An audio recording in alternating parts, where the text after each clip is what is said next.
Hello, aphorism number 15 from Organon of Medicine in very short.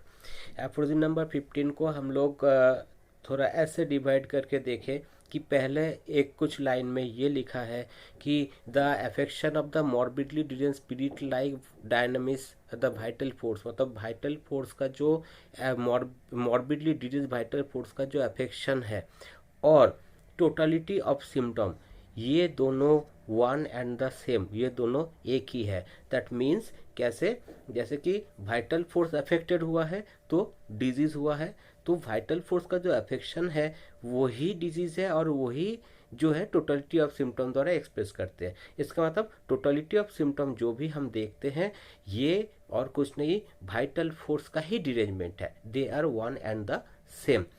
इसके बाद वाला जो पोर्शन है 15 में, ये और भी आसान है। इसको हम ऐसे देख सकते हैं कि ये जो मेटेरियल बॉडी है और जो इमेटेरियल या डायनामिक वाइटल फोर्स है, ये दोनों एक दूसरे के साथ एकदम कंप्लीटली एनिमेटेड हुआ है। इसको मतलब वाइटल फोर्स को हम मेटेरियल बॉडी से सेपरेट नहीं कर सकते।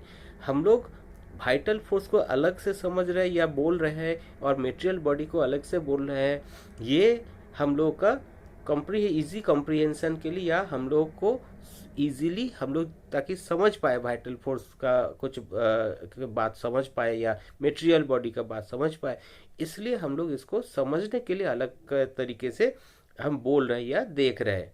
ओके, अदरवाइज एक लिविंग ऑर्गेनिज्म में अगर वाइटल फोर्स रिमूव हो जाए या निकल जाए या अलग कर दिया जाए तो वो तो लिविंग ऑर्गेनिज्म ही नहीं रहता, वो नॉन लिविंग हो जाता है या तो डेड बॉडी हो जाता है, वो व्यक्ति और नहीं रहता। इसलिए जो है कि vital force and the material body, they animates together each other to form a human organism. So this is aphorism number 15. एक बार पढ़ लेते हैं।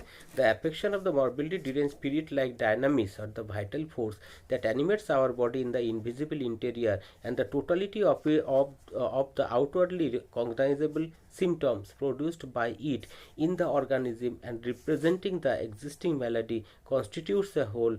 They are one and the same. The organism is indeed the material instrument of life, but it is not conceivable without the animation imparted to it by the instinctively perceiving and regulating vital force or regulating dynamics written in the 6th edition.